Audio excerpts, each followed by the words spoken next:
Kang Dae-ho stood in the center of the huge council chamber. The room was bigger than 3 football fields put together.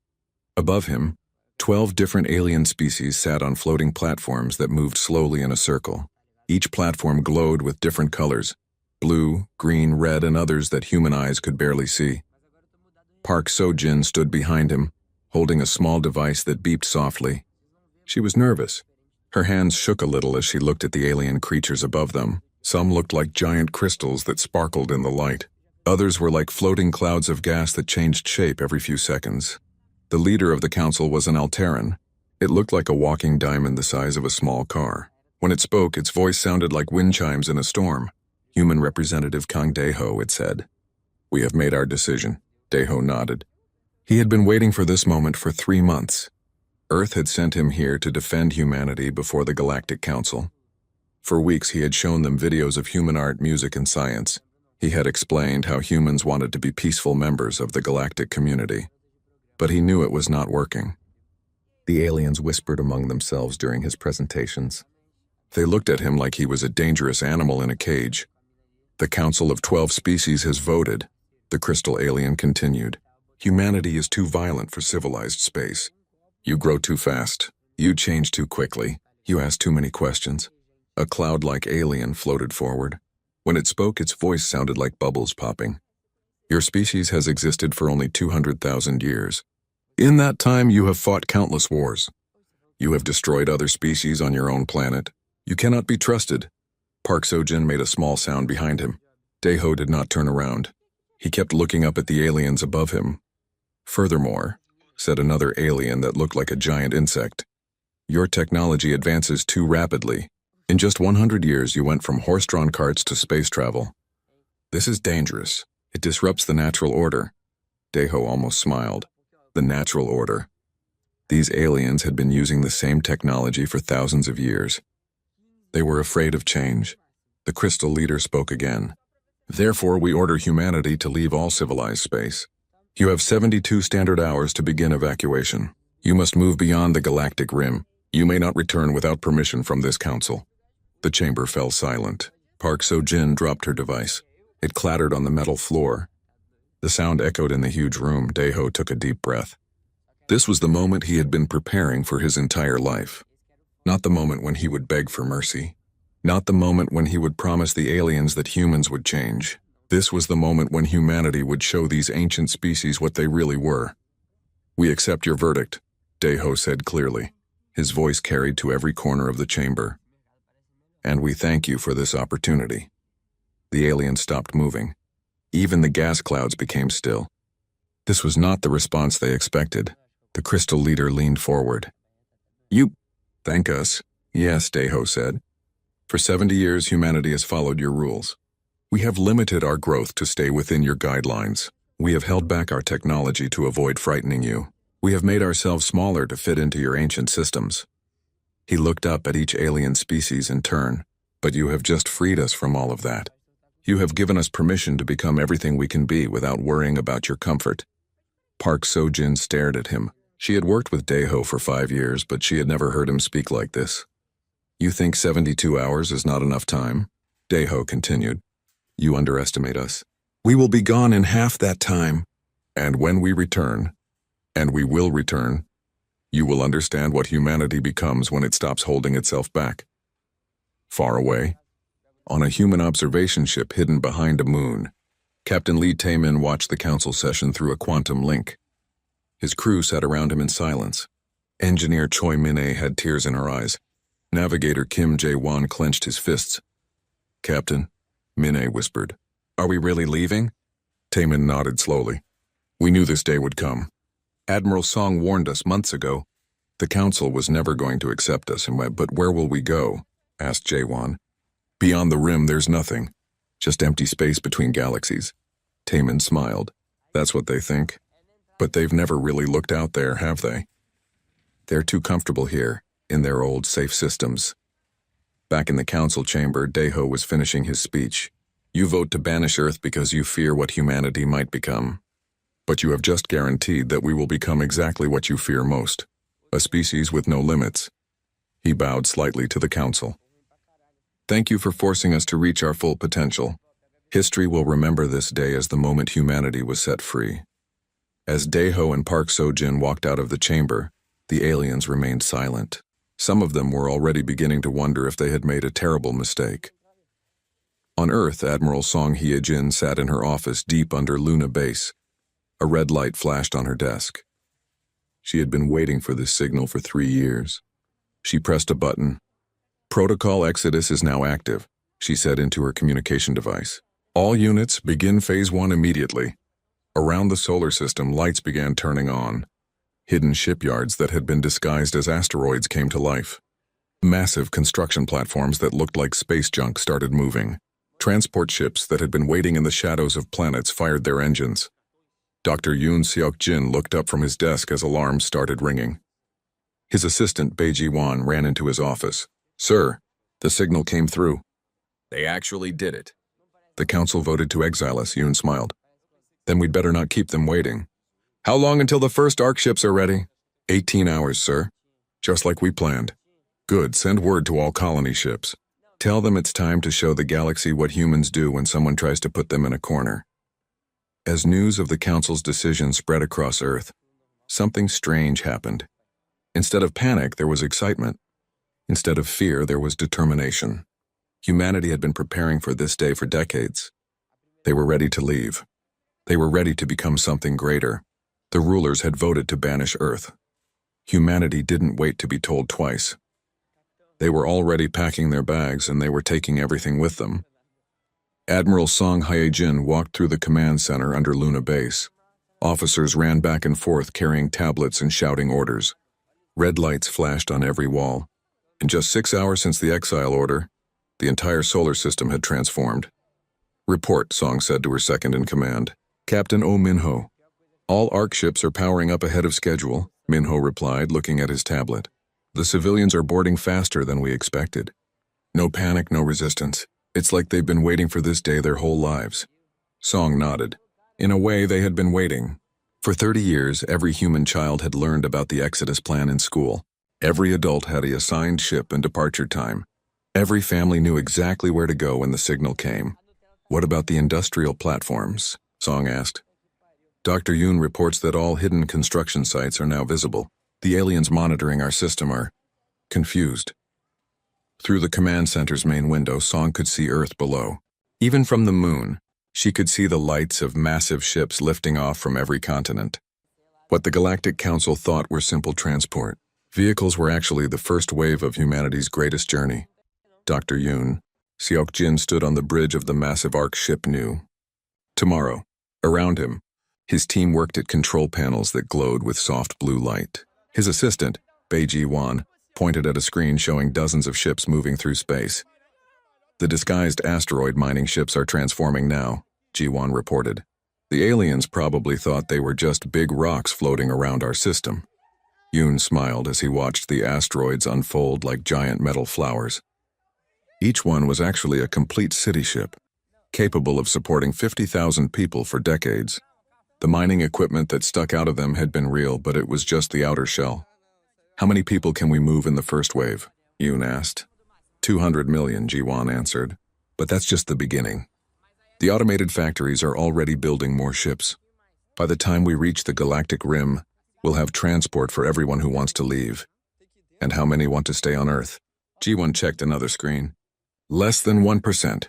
Mostly elderly people who want to die at home, and volunteers to maintain the automated systems." Across the system, Captain Jang Ho-seok guided his scout fleet toward the edge of known space.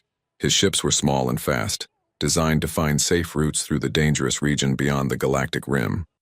His navigator, Shin Yuri, studied star charts that showed absolutely nothing beyond the galaxy's edge. "Captain," Yuri said, "the long-range scanners are picking up something strange. There are gravity signatures out there that don't match anything in our databases." "Alien ships?" Ho-seok asked. "No, sir. Natural phenomena. It looks like there might be entire star systems drifting in the void between galaxies. Hidden worlds that the Galactic Council never bothered to explore." Ho-seok leaned back in his chair. "Of course they didn't. They're too comfortable with their old mapped territories. They never wondered what might be out there in the dark." He opened a communication channel to the other scout ships. "All units spread out and begin deep scanning." If we're going to live in the void, we need to know what's waiting for us. On Earth, Park In-soo prepared to deliver humanity's final message to the Galactic Council. As Earth's last ambassador, he had the honor of formally accepting the exile on behalf of all humanity. He stood in the communication center in Geneva, looking at a camera that would broadcast his words across the galaxy. Behind him, through a large window, he could see the lights of the last transport ships preparing to leave the planet. People of the galaxy, In-soo began, humanity accepts the judgment of the Galactic Council. We will leave civilized space as ordered, but we want you to understand what you have done today. He paused, choosing his words carefully. For 70 years, we tried to be the kind of species you wanted us to be. We slowed our growth. We limited our science. We made ourselves smaller to fit into your ancient systems. But today you have freed us from those limits. In-soo gestured toward the window behind him. What you see leaving Earth is not a defeated species fleeing in shame. This is humanity unleashed. You have given us the greatest gift possible, the freedom to become everything we were meant to be. On the observation ship, Harmony, Captain Lee Taemin and his crew watched the exodus with amazement. Engineer Choi Min-ae had been recording everything, creating a historical record of humanity's departure. Captain, look at this, Min-ae said, showing him her tablet. The energy readings from those ARC ships are incredible. They're not just using our standard fusion drives. Dr. Yoon's team has been developing something completely new. Taemin studied the readings. These ships are generating more power than entire planets. How is that possible? Navigator Kim Jae-won looked up from his own console. Sir, I think I know. Remember those theoretical papers Dr. Lim published about zero-point energy? The ones the Galactic Council said were too dangerous to pursue? You think they actually built zero-point reactors? Taemin asked. Look at the data, Jae-won said. These ships aren't just carrying people. They're carrying entire cities, complete manufacturing systems, and enough resources to build civilization anywhere they land. They're not refugees. They're colonists. As the hours passed, the aliens monitoring Earth's evacuation became more and more confused. What they expected to be a chaotic exodus of frightened refugees was actually the most organized migration in galactic history. The humans moved with precision and purpose, like they had been planning this for decades. Admiral Song received reports from across the system. Every ARC ship was ahead of schedule. The hidden shipyards were now fully revealed, showing construction capabilities that the aliens had never suspected. Massive factories that had been disguised as space junk were now obviously advanced manufacturing centers. Admiral, reported her communications officer, we're receiving confused queries from the Alteran monitoring station. They want to know how we're moving so much equipment so quickly. Song smiled. Tell them we're just following orders. They said 72 hours. We'll be gone in 36. Captain Oh Min-ho looked out at the stream of ships heading toward the galactic rim. Admiral, permission to speak freely? Always, Min-ho. Do you think they realize what they've done? The Council, I mean. Do they understand that they just forced humanity to become exactly what they were afraid of? Song considered the question. I think some of them do. The smart ones are probably already wondering if they made a mistake. But it's too late now. They voted to banish us, and we're accepting their gift with gratitude. The last of the major ARC ships lifted off from Earth just 30 hours after the Council's decision. The planet wasn't empty. Automated systems continued to operate, maintaining the atmosphere and oceans for the few thousand humans who chose to stay. But the vast majority of humanity was now in space, heading toward the unknown regions beyond the galaxy. As Park In-soo boarded the final diplomatic transport, he looked back at Earth one last time. The blue and green world still looked beautiful from space, but it was no longer humanity's only home. Now all of space was their home. Ready to depart, Ambassador? Asked the pilot. In-soo nodded. Take us to our people, Captain. It's time to see what humanity becomes when no one tells us what we can't do. Behind them, Earth continued to turn in space, no longer the center of human civilization, but the birthplace of a species that had just been set free to explore everything the universe had to offer. 5 years had passed since humanity left the galaxy behind. Fleet Admiral Kwon Jin-ae stood on the bridge of the massive command ship, Endless Journey. Through the windows, she could see something that would have amazed the Galactic Council, a thriving human civilization in the empty space between galaxies. What had once been called the Void was now home to millions of humans. Enormous ships moved between floating cities built around captured asteroids. Industrial platforms the size of moons manufactured everything humanity needed to not just survive, but grow stronger every day. "Report from the Outer Scouts," said her aide, Commander Nam Dong-min. He had grown up during the Exodus, one of thousands of children born in the ships during the long journey to this place. "What have they found now?" Jin'e asked. Every day brought new discoveries in this region that the galactic species had ignored for thousands of years. 3 more rogue planets with unusual energy signatures Dr. Lim thinks they might contain materials we've never seen before. And Captain Han's deep patrol found another gravitational anomaly that might be a shortcut through folded space. Jin'e nodded. In 5 years, humanity had learned more about the universe than the Galactic Council had discovered in centuries. When you weren't afraid to explore dangerous places, you found amazing things. Dr. Lim Soo-young worked in her laboratory aboard the research vessel Discovery. Around her, dozens of scientists studied samples from the strange new worlds they had found in the void. Her partner, An Kyung-ho, was examining readings from their latest gravitational survey. "Soo-young, you need to see this," Kyung-ho called from his workstation.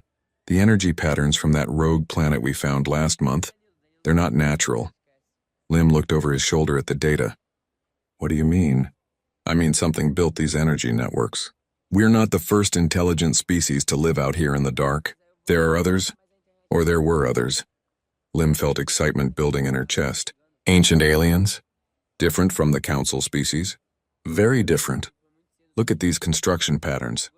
Whoever built these energy collectors, they thought bigger than anyone in the galaxy. These structures are designed to last for millions of years," Lim smiled. "And the Council species think they're advanced because their technology is a few thousand years old." In another part of the human fleet, Chief Engineer Nam Dong-min inspected the newest shipyard facility. The massive construction platform hung in space like a metal city, its factories working constantly to build new ships and equipment. "How's production?" he asked his assistant engineer Ko Jae-hyun. "Ahead of schedule as always," Ko replied. "The new fusion reactors are working perfectly. Each one produces more energy than the entire power grid of a council world." Dong-min walked through the factory floor, watching automated systems assemble spacecraft components with incredible precision. "What about the new drive system?" Dr. Park's team has made another breakthrough. The space-folding drives can now move ships instantly across distances that would take council vessels months to cross. And the best part, we don't need their navigation networks anymore. The young engineer's excitement was obvious. He had never lived in the galaxy, had never been limited by council rules about what technology was safe to develop. To him, these advances were just normal progress. Captain Han Min-jae commanded a reconnaissance squadron that regularly ventured back toward the galactic rim. His job was to observe the council species from a distance, gathering information about their activities. His intelligence officer, Yang Hee-jin, analyzed the data they collected. "What's the situation in council space?" Han asked as he entered the intelligence center. "Getting worse," Hee-jin replied, showing him a display covered with charts and graphs. 3 more trade disputes this month. The Nephrite Collective is threatening to stop shipping energy crystals to the Alterran systems. 2 species are building up their military fleets. Any mention of humanity? Very little. Most of them seem to have forgotten we exist, but there are rumors spreading among the merchant classes. Stories about mysterious ships with incredible technology appearing at rim stations." Han raised an eyebrow. "Our people are making contact?"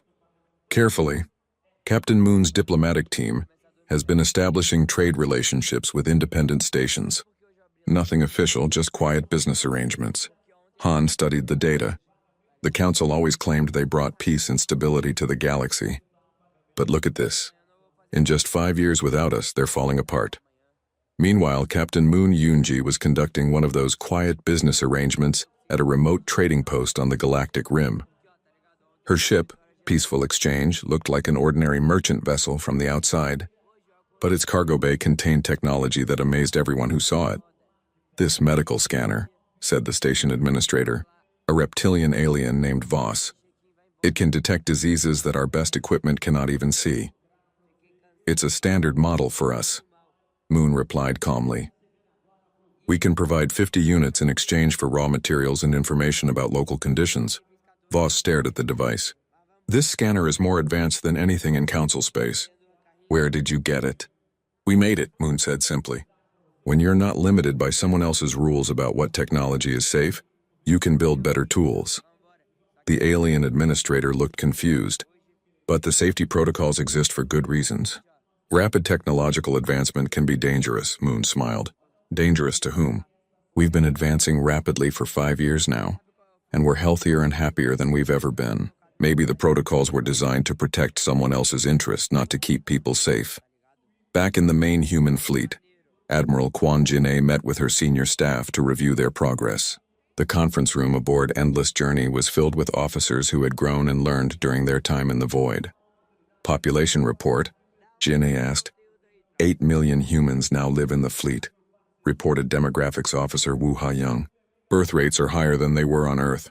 Children born out here seem to adapt better to space life. Industrial capacity? Chief Engineer Dong Min answered. We can now build anything we need from raw materials. Our manufacturing capabilities exceed what Earth had when we left, and we're still improving every month. Scientific discoveries? Dr. Lim spoke up from her position at the table.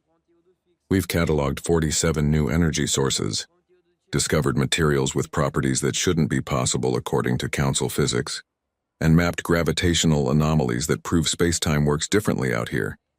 Jin-A looked around the table at her officers. These were people who had been forced to leave everything they knew and build a new civilization from nothing. Instead of being weakened by the challenge, they had become stronger. And our long-term plans? She asked. The deep exploration fleets report contact with the edge of another galaxy, said Captain Han. Early scans suggest it contains thousands of species that have never heard of the Galactic Council. If we wanted to, we could establish relationships there. Jin-A considered this. A whole galaxy full of species who haven't been told that rapid advancement is dangerous? Who haven't been trained to fear change and growth? Exactly. They might actually want to learn from us instead of being afraid of us. The Admiral stood and walked to the window. Outside, she could see the lights of human ships and stations stretching into the distance. In 5 years, her people had built something magnificent in the empty space that the Council species feared to explore. The Council voted to banish us because they thought we were too dangerous. She said. They were right. We are dangerous to their old limited way of thinking. We're dangerous to the idea that progress should be slow and carefully controlled. She turned back to her officers. But we're not dangerous to life or happiness or growth. We're the opposite. We're what happens when intelligent beings are allowed to reach their full potential. Admiral Jin-A made a decision that would change the galaxy's future. Send word to Captain Moon and our other RIM contacts. It's time to let the galaxy know that humanity didn't disappear into the void. We've been getting stronger. And soon, we're going to show them what they could become if they stopped being afraid of their own potential.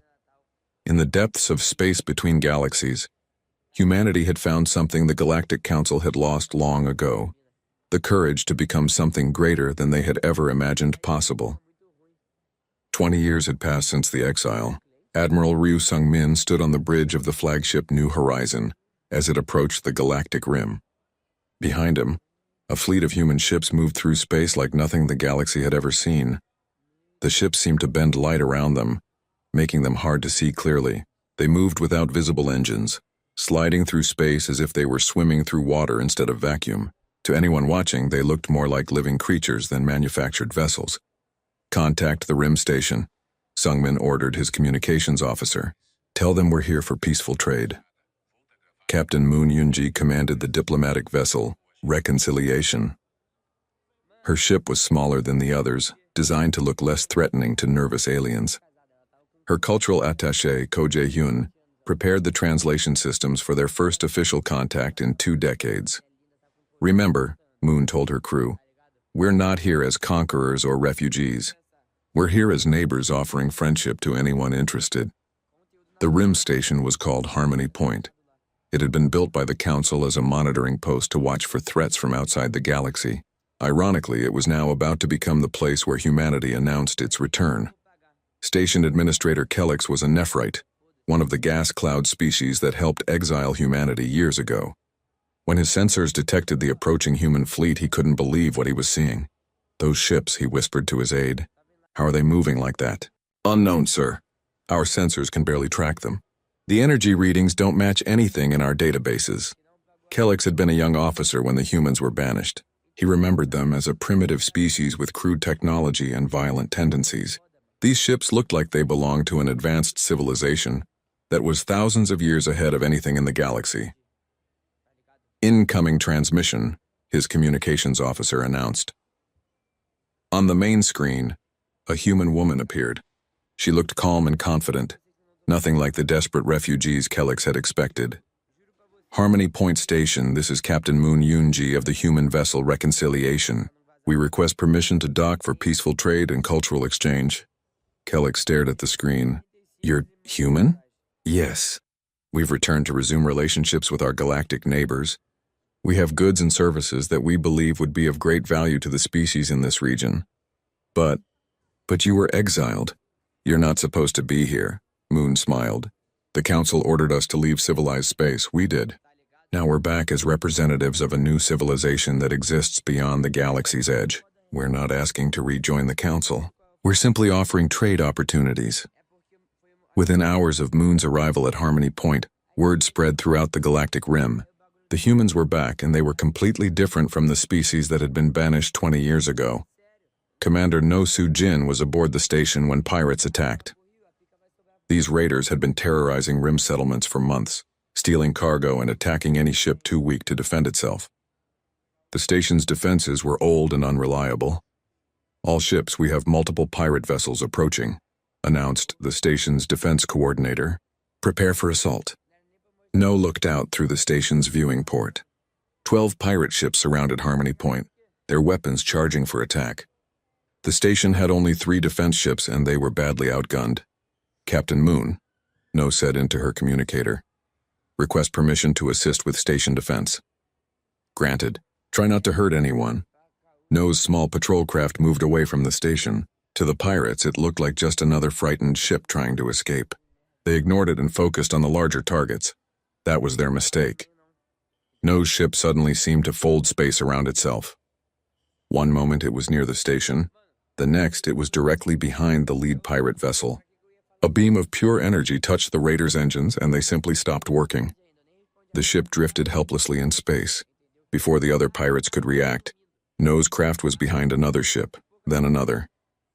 In less than 2 minutes, all 12 pirate vessels were disabled, their crews unharmed but completely helpless. How? Whispered the station administrator. How did one small ship defeat an entire pirate fleet? Captain Moon's voice came over the communication system. Commander No is using standard human patrol equipment. When you're not limited by fears about advancing too quickly, you develop better tools.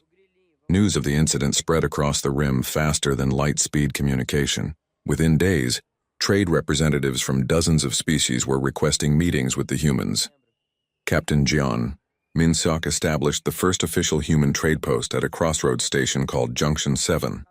His economic advisor, Woo Ha-young, negotiated deals that seemed impossible to the local merchants. You're offering medical technology that can cure diseases we thought were incurable, said a trader from the Quillen species. What do you want in return? Raw materials, cultural information, and friendship, Woo replied. We're not interested in exploiting anyone. We want to help our neighbors become more prosperous. But why? What's your profit? Woo smiled. Happy, healthy neighbors are the best kind to have. When everyone in a region is doing well, there are more opportunities for everyone. The Quillen trader looked confused. This was not how business was usually conducted in council space. Normally, advanced species use their advantages to dominate less developed ones. Within months, human trading posts appeared throughout the outer rim. Each one offered technology and resources that transformed local economies. Planets that had struggled for centuries to grow enough food suddenly had abundance. Species that had been limited to their home systems gained access to efficient space travel. Agent Pyo Chang-ho worked undercover in the Council's central systems, gathering information about their reaction to humanity's return. His reports painted a picture of growing chaos in the galaxy's political center. 3 species have formally requested emergency council sessions, he reported to Admiral Ryu. They want to discuss what they're calling the human situation. But 5 other species are secretly negotiating private trade agreements with our representatives. What about the original council members? Ryu asked, split. The Alterans are demanding military action to force us back beyond the rim. The Nephrites want to ignore us and hope we go away. The others are divided between fear and curiosity. Ryu studied the intelligence reports. And the general population? That's the interesting part. Common citizens throughout the galaxy are hearing stories about human technology and generosity. They're starting to ask why their own governments never developed these capabilities. Back at Harmony Point, Station Administrator Kellix faced a problem he had never imagined. His small monitoring station had become one of the busiest trade centers in the galaxy. Ships arrived daily, all wanting to do business with the humans. "Sir," his aide reported, "we have requests from 47 vessels waiting to dock. Most of them are here specifically to trade with the humans." Kellix looked out at the traffic around his station. In 6 months, Harmony Point had gone from a quiet outpost to a major commercial hub. The humans had brought prosperity to everyone in the region. "And our orders from the council?" Kellix asked. "Still the same. Observe and report. Don't interfere." Kellix made a decision that would have been unthinkable a year ago. "Send a message to council headquarters. Tell them we recommend establishing formal diplomatic relations with the Human Trade Network." "Sir?" "Look around," Kellix said, gesturing at the busy station. "The humans have brought more peace and prosperity to this region in 6 months than the council managed in 60 years. Maybe it's time to admit that exiling them was a mistake." Admiral Ryu received reports from across the galaxy. Human influence was spreading, but not through conquest or intimidation. Species were choosing to associate with humanity because it made their lives better. "Admiral," reported his intelligence chief, "we estimate that 20% of the galaxy's population now lives in systems that have some form of relationship with human traders. And their governments? 7 species have formally withdrawn from the council to join what the media is calling the human economic sphere. 12 others are considering it." Ryu looked at a map showing human influence spreading across the galaxy like ripples in a pond. Each ripple represented millions of beings whose lives had been improved by human technology and cooperation. "Send a message to Admiral Jinne in the Deep Fleet," he ordered. "Tell her it's time for the next phase. The galaxy is ready to learn what we discovered in the void, that cooperation works better than control, and that growth is nothing to fear." The return had begun not with conquest, but with kindness. Not with force, but with friendship. And the galaxy was starting to remember what it felt like to dream of a better future, instead of fearing change. Humanity was home, and this time they were bringing gifts. 50 years after the banishment, President Kim Tae-kyung looked out from his office window at the vast space habitat called New Terra. The massive structure rotated slowly in space, creating artificial gravity for the 20 million beings who called it home. But not all of them were human anymore. The habitat was home to representatives from over 200 species. Crystalline Alterans worked alongside gas cloud Nephrites, while insectoid Klaxons shared laboratories with aquatic Delphins. All of them had chosen to leave their old systems to join what had become known as the Human Alliance. "Mr. President," said his aide, Secretary Park Won-jin, "the morning briefings are ready." Kim nodded and walked to his conference room. 50 years ago, he had been a child aboard one of the exile ships, watching his parents work to build a new life in the void. Now he led a civilization that spanned multiple galaxies and included species that the old council had never even contacted. Foreign Minister Lee Soo-jin was the first to report. Her department now handled diplomatic relations with over 400 species, most of them eager to learn from human discoveries. The Andromedan Contact Mission reports first successful communication with intelligent species in the neighboring galaxy, she said. "They're interested in establishing cultural exchange programs." "Any resistance?" Kim asked. "None. Unlike our galaxy, Andromeda never developed a central authority that fears change. The species there seem excited about rapid technological advancement." Kim smiled. The irony wasn't lost on him. The old Galactic Council had exiled humanity for being too advanced too quickly. Now 3 galaxies away, species were begging humans to share the secrets of rapid development. Admiral Park Ji-hoon commanded the Human Defense Fleet, but his ships rarely fought battles anymore. Instead, they explored new regions of space and protected trading convoys carrying peaceful goods between worlds. "Admiral," asked Kim, What's the status of our exploration programs? We now have active contact with species in 12 galaxies, Ji-hoon reported. The deep space vessels are finding intelligent life everywhere we look. Most of them are eager to join our alliance networks, and the old council still exists, but only 4 of the original 12 species remain members. The others have either joined us or established their own independent governments. The council controls less than 10% of this galaxy now. Dr. Choi Young-min, now elderly but still leading the Xenological Institute, had spent 50 years studying how different species adapted to human methods.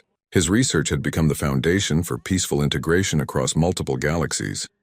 Doctor, Kim said, your report on cultural adaptation?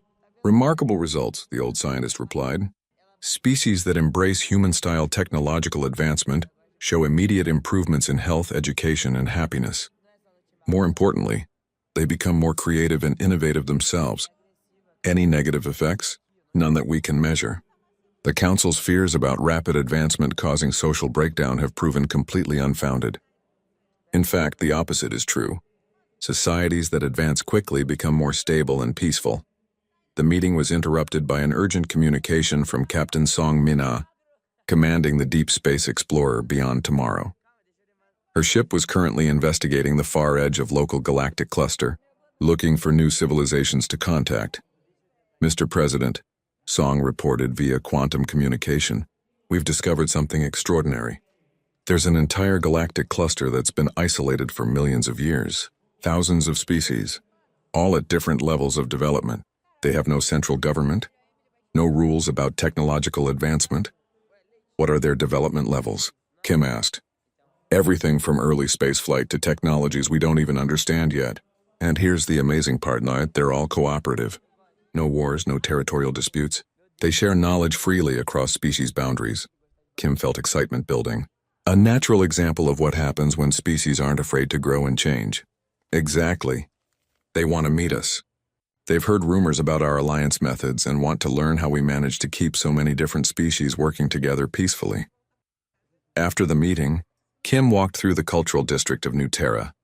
Here, beings from dozens of worlds lived and worked together, sharing their arts, foods, and ideas. Children of different species played together in parks, learning each other's languages and customs.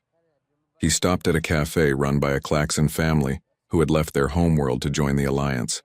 The insectoid owner, Zik Klickthren, greeted him warmly. President Kim, will you try our new blend? We've combined human coffee with nephrite cloud essence and delphin sea minerals. Kim accepted the strange-looking drink and tasted it. The flavor was unlike anything he had ever experienced. Complex, energizing, and somehow comforting all at once. This would never have been possible under the old council system, he said to Zik Klickthren. No. The Klaxon agreed, his mandibles clicking with amusement. They would have said it was too dangerous to mix different species' foods. They were afraid of everything new. Kim continued his walk, thinking about how much had changed. The old Galactic Council had ruled through fear. Fear of change, fear of advancement, fear of anything that might disrupt their careful control. The Human Alliance ruled through hope. Hope for a better future, hope for new discoveries. Hope for growth beyond current limitations. He arrived at the Memorial Garden, where a simple stone monument honored the 12 species that had voted to exile humanity 50 years ago. The inscription read, "To the Council of 12, who gave humanity the greatest gift possible, the freedom to become everything we could be." Ambassador Wan Jae-sung was visiting from the old council chambers, where he served as humanity's representative in ceremonial meetings. The council still existed, but it had become largely irrelevant. Most galactic business was now conducted through the alliance networks that humanity had helped establish. Mr. President, Wan reported, the remaining council members have requested another meeting about galactic security concerns. They're worried about our expansion into other galaxies. What are they afraid of now? Kim asked. The same thing they were afraid of 50 years ago. Change, growth, the possibility that their old way of doing things might not be the best way. Kim considered this. What do you recommend? I think it's time for complete honesty. No more diplomatic politeness. They need to understand that their system failed because it was based on fear, instead of hope. The next day, Juan stood before the remnants of the Galactic Council in their ancient chamber. Only 4 species remained: the crystalline Alterans, the gas cloud Nephrites, the insectoid Vorthak, and the energy being Luminals. The chamber that had once seemed so imposing now felt small and empty. "Honored council members," Juan began, "you have expressed concerns about humanity's activities in other galaxies. You fear that we are spreading dangerous ideas about rapid technological advancement." The Alteran leader spoke first. "Your species has destabilized the entire galactic order. Systems that were peaceful for thousands of years are now changing constantly." "Yes," Juan agreed. "They are changing. They are growing. They are becoming happier, healthier, and more prosperous. Is this the instability you fear?" "Change is dangerous," insisted the Nephrite representative. "Rapid advancement leads to chaos and war." One gestured to a display showing current galactic statistics. "In the 50 years since humanity began sharing our methods, there have been 0 wars between Alliance member species. Crime rates have dropped to historic lows. Scientific advancement has accelerated beyond anything previously recorded. Where is the chaos you predicted?" The council members remained silent. "The truth is," one continued, "you were never protecting the galaxy from humanity's dangerous nature. You were protecting your own power from humanity's liberating influence. You were afraid that if other species saw what was possible, they would stop accepting your limitations." The Vorthak delegate clicked angrily. "You cannot speak to this council with such disrespect." "With respect," Juan replied calmly. "I can speak any way I choose. This council voted to exile my species 50 years ago. You gave up any claim to authority over humanity at that moment. I am here as a courtesy, not as a subject." He looked around the nearly empty chamber. "You voted to banish Earth because you thought humanity was too dangerous to remain in civilized space. You were right. We were dangerous to your system of control through fear. We were dangerous to the idea that advancement should be slow and carefully managed by ancient authorities." One stood to leave. "But we were never dangerous to life, happiness, or progress. We were the opposite. We were what the galaxy was waiting for. Teachers instead of rulers, partners instead of masters." As he walked toward the exit, Juan delivered his final message. "The rulers voted to banish Earth. They gave humanity exactly what we needed to become what the galaxy was waiting for. For that gift, we will always be grateful." Outside the council chambers, Juan looked up at the stars. Among them, hundreds of species were building new civilizations based on cooperation instead of control. Children of dozens of worlds were growing up together, learning that differences were something to celebrate rather than fear. Humanity had been cast out of paradise. Instead of mourning, they had built something better.